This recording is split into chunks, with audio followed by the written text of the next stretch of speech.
Bwana Yesu asifiwe. Tumsifu Yesu Kristo.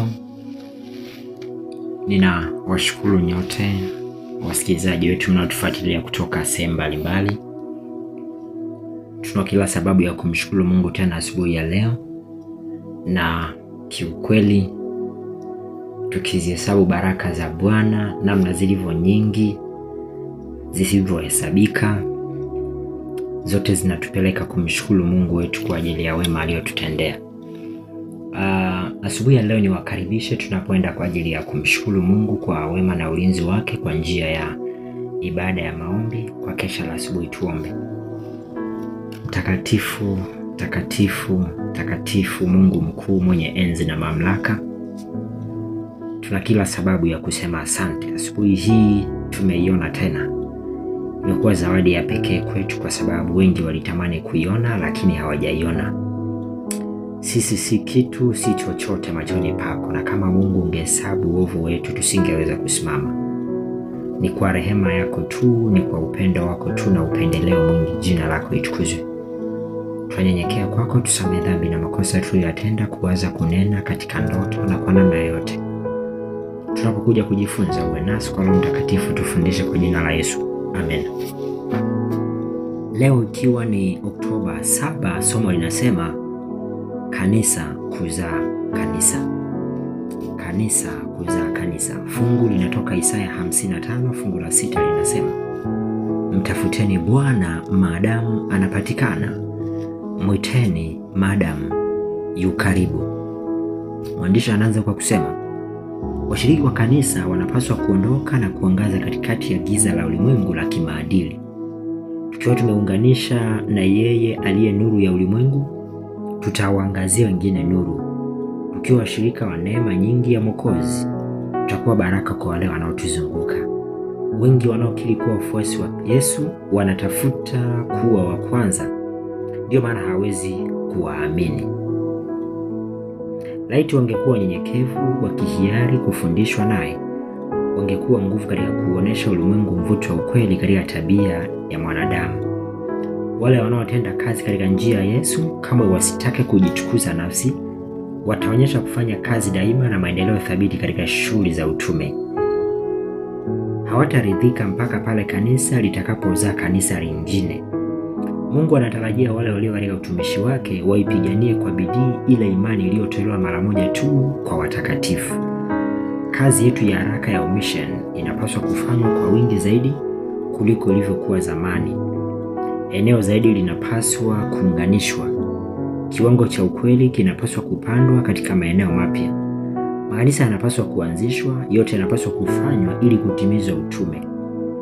Basi enendeni mkawafanye mataifa yote kuwa wanafunzi, mkiwabatiza kwa jina la Baba na Mwana na Roho Mtakatifu, na kuwafundisha kuyashika yote niliyowaamuru ninyi.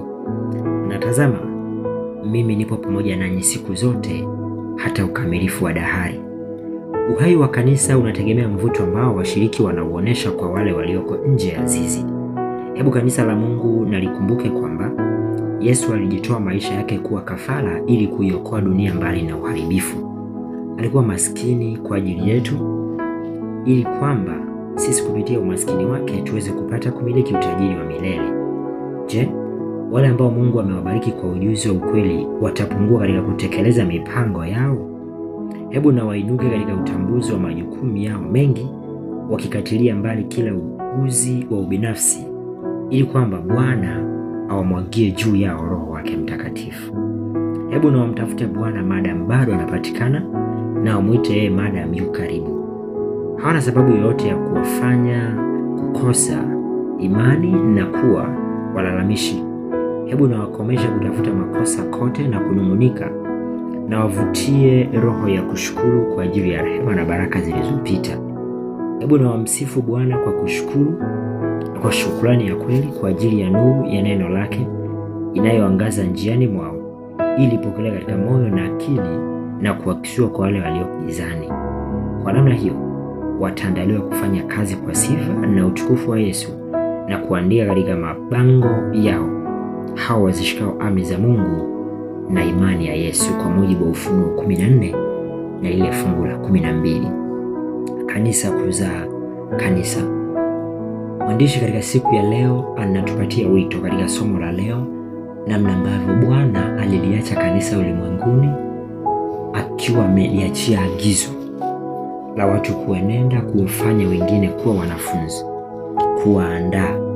Mwandishi katika maelezo amejaribu kutuonesha namna ambavyo ikiwa watu watafanya kazi hii kwa bidii, wakiwa na Yesu mwenye kazi, wakijinyenyekesha kwake, atawasaidia kutoka kanisa moja watazaa kanisa jingine.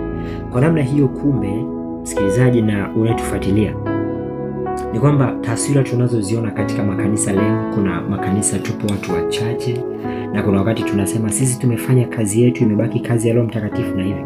Kumbe bado hatujafanya wajibu wetu kama wamishonari waliotumwa ulimwenguni.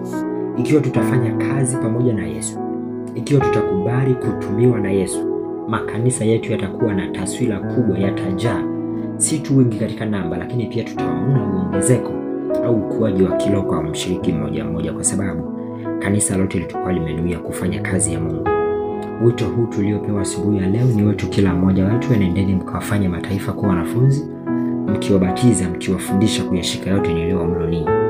Na kitu kinachonitia moyo ambacho pia ninatamani kikutie moyo asubuhi ya leo, tazama niko pamoja nanyi siku zote hata ukamilifu wa dahari. Ni ahadi iliyoje, ni ahadi kubwa kwamba Bwana hata tupungukia, atakuwa pamoja na sisi mwanzo hata mwisho wa kazi takatifu. Tusiogope kitu chochote, dhoruba, tufani, mawimbi yatakapovuma katikati ya kazi, tujue tuko katika pambano. Tumtazame Yesu ambaye ndiye alianzisha imani yetu, na tunaamini hata tufikisha mwisho. Bwana akubariki unapoendelea kutafakari. Bwana akubariki na kukupatia asubuhi njema. Bwana akutangulie katika majukumu yako, katika ofisi, katika masomo, katika biashara, katika miradi, katika safari. Bwana akubariki uingiapo na utokapo, kwa jina la Baba, Mwana na Roho Mtakatifu.